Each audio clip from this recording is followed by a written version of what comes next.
قال النبي صلى الله عليه وسلم আল্লাহ পাকের পয়গম্বর আলাইহিস সালাতু ওয়াস সালাম বলে মাজতামা কওমুন ফি বাইতিন বুয়ুতিল্লাহ ইয়াতলুনা কিতাবাল্লাহ ওয়া ইয়াতাদায়াসারাহু,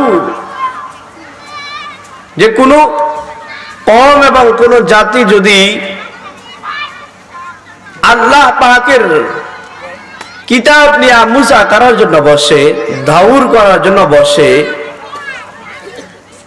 তাদের পরস্পর দাউর করে বাইনাহুম, তারা পরস্পর ইল্লা নাজালাত আলাইহিমুস সাকিনা, পয়গম্বর আলাইহিস সালাতু ওয়াস সালাম বলেন তাদের উপর আল্লাহ পাক রব্বুল আলামিন সাকিনা নাজিল করেন। সুবহানাল্লাহ।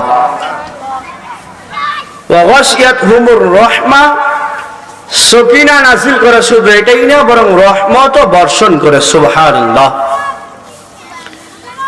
শুধু সকিনা নাজিল করে, রহমত বর্ষণ করে এটাই না, পয়গম্বর আরবি সাল্লাল্লাহু আলাইহি ওয়াসাল্লাম বলেন ওয়া হাফাতহুমুল মালাইকা, আল্লাহ পাক রব্বুল আলামিন এটা যে বান্দারা মাজালিসুর রহমানে আসে এবং বসে তাদেরকে ফেরেশতারা পাহারা দেয়। সুবহানাল্লাহ।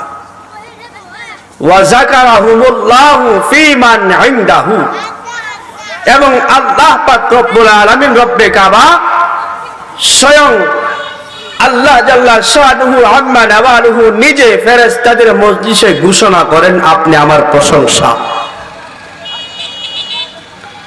তাহলে কত বড় মজলিস, কত দামি মজলিস!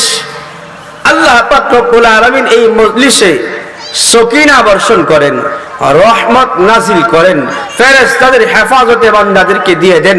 এবং এটাই শেষ করেন নাই, বলেন আমি রব্বে কাবা, আমি আল্লাহ পাক রব্বুল আলামিন বান্দা, তোমরা যে মাজালিসুর রহমানে বসলা সেটাকে আমি ফেরেশতাদের মজলিসে আমি আল্লাহ